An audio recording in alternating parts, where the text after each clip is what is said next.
Hi guys, I'm so proud of you for making it this far into the training. So today we're going to talk about quality posting. But before I talk about quality posting, I want to explain to you a little bit about Facebook EdgeRank, otherwise known as Affinity. So Facebook Affinity is a measuring tool to determine how powerful your presence is on Facebook. So as you begin to post on Facebook, the more likes and comments, shares you get, the more powerful your affinity rating will be. You may have noticed that on my Facebook page, oftentimes when I post something, especially on my personal page, it's not out of the ordinary to get 25, 100, or 200 likes. And my husband jokes with me about this because he says, you're the only person that I know who could post about a raccoon and you can get 200 likes. Well, part of the reason why my Facebook profile gets so many likes and comments is because over the last 3 years, I've been building my Facebook EdgeRank, increasing the power of my Facebook presence. And how I did that was, one, posting often. So when Beachbody in its training tells you to post 3 to 5 times a day, I might not do that every day, but probably between my Facebook page, or definitely between my Facebook page and my Facebook profile, I most definitely get those 3 to 5 posts in a day.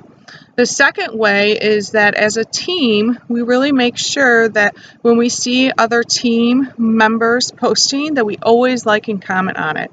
The reason that we always like and comment on it is because every time you like and comment on someone's posts, their edge rank goes up.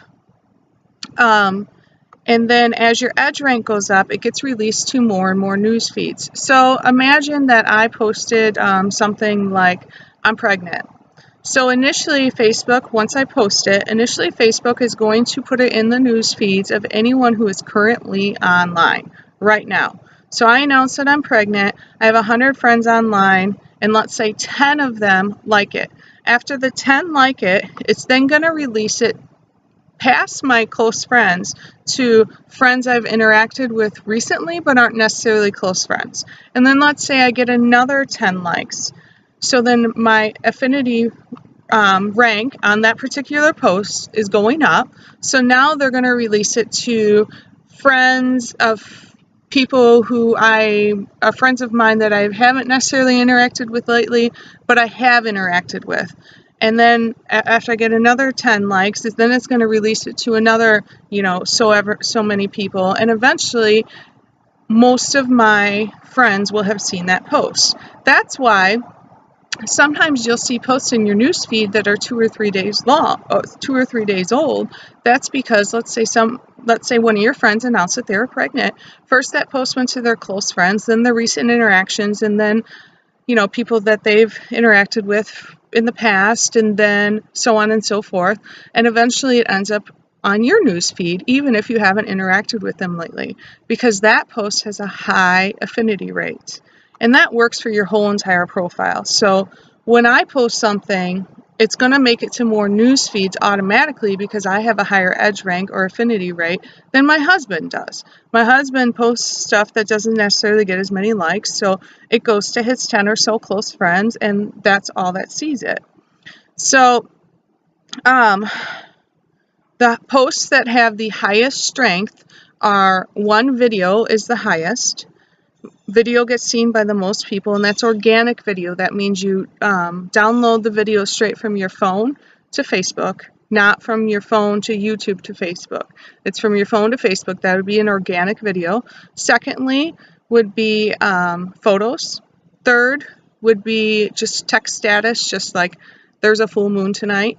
And then fourth would be shares. So for those of you who share your like page, that's probably not getting seen by too many people, so I would not recommend shares. If you like a link, go ahead and share it, that's fine, but know that it probably won't get seen by as many people. Sometimes what I do with links is I copy some of the text, steal one of their pictures, put the picture up, put the text, and say, if you want to read more, here's the link. So that's a good way to get around the whole edge rank thing. So yeah, I think that is the basics. So let's go on to quality posting. So as a Beachbody coach, your storefront is Facebook. So you don't have a storefront window, you don't have an office, you don't have any of those things. What people see from your business is what you post on Facebook. So keep that in mind when you're posting on your profile.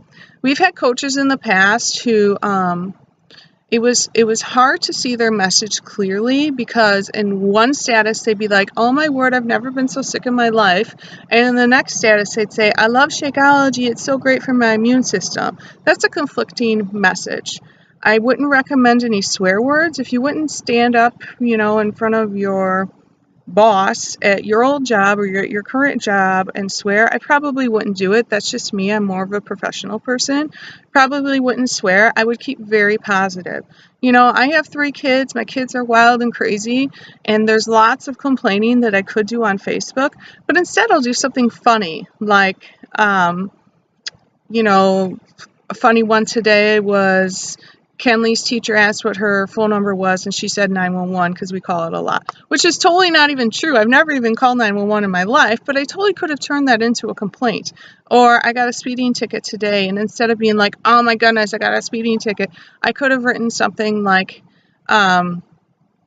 yay for cops, I'm keeping you employed today, or something like that. So you get my point. Always turn things into a positive post, and if you have nothing positive to say, don't say it at all. Now, let me backtrack a little bit. That doesn't mean that you can't be vulnerable. People do attach to vulnerability, but you have to see the positive in those moments. So I often will talk about my struggle with anxiety, and I'll say things like, I as someone who has struggled with anxiety in the past, I'm really proud of myself for X, Y, and Z. Or I really had a tough weekend this weekend with eating. I know I'm an emotional eater. Who's with me? Let's start today on Monday. So you're identifying the problem, which makes you relatable, but you're working towards a solution. And those vulnerable posts are great. I would absolutely do those vulnerable posts, but make sure that they aren't like, oh my word, my husband sucks, my kids are horrible, I'm so fat, life sucks, right? Nobody wants to follow a person like that. You are the person that they're going to buy from, and they're not, they could buy Beachbody products anywhere. It has to be you that attracts them to the Beachbody program or the Beachbody product that makes them want to buy it, because they can buy the product on Amazon, online anywhere, on eBay, whatever, but you have to show them why they want you to buy it, or why they want to buy it from you. So speaking of quality posts, I do recommend that you post the bare minimum twice a day. Try to aim for that 3 to 5 times a day. I use Post Planner. I used to use Hootsuite. I like Post Planner a lot more. It has content built right in, so you don't have to come up with it on your own. Obviously, come up with your own content as well. But if you're running out of content, they do have content provided for you. My posts go out at 7:15, 11:45, 3, 5:30, 8:30. So those are my 5 times a day. The 7:15 one is usually something motivational. The 11:45 one, a lot of times it's like a recipe or whatever. The 3 o'clock one is, something funny. The 5:30 one usually has something to do with the family. And the 8:30 one is usually some sort of call to action. Either a challenge group, a coaching group, a clean eating group, or something like that. So that's how I do my day. You can also do themes. You could do Motivation Monday, Tasty Tuesday, Workout Wednesday, Transformation Thursday, whatever you want to do. Whatever works for you is fine, but keep it quality. So I'm talking about quality. Watch out for those stock photos. Beachbody has tons of stock photos. Don't use them. If people want to know what Autumn Calories looks like, they can just go on Google and look at Autumn Calories. That's not going to relate. So don't use those photos. They would much more relate to a picture of you doing the 21-day fix than they would a picture of Autumn Calabrese all photoshopped looking pretty. I recommend that you try to make all of your posts as original as possible. Take pictures of yourself working out. Take pictures of your family and put a quote above it. Find quotes that speak to you, retype them in an editing app, and put your logo there instead of sharing someone else's logo. I mean, there's a time and a place to share someone else's, material, but if it's a quote, like those who run the slowest are still outrunning those on the couch, or something like that, like a generic quote, retype it in a photo app and put your logo on it, or put your name on it. There's no reason why you need to share a photo with someone else's logo on it. So those are some ideas for quality posts. So I hope that helps. There's so much information on this topic that I could go on for a long time, but just keep in mind, always keep working on your EdgeRank and Affinity. Be talking to lots and lots of people. A little trick that I do is I'll go to my little chat box on the side and click on somebody I haven't talked to in a while, and it'll take me to their profile, and I'll like and comment on their most recent posts, and then their stuff starts ending up in my newsfeed. So that's something that I do that helps keep my newsfeed fresh, so that I'm not just constantly talking to customers and coaches. But anyway, if you have any questions, let me know. All right, bye.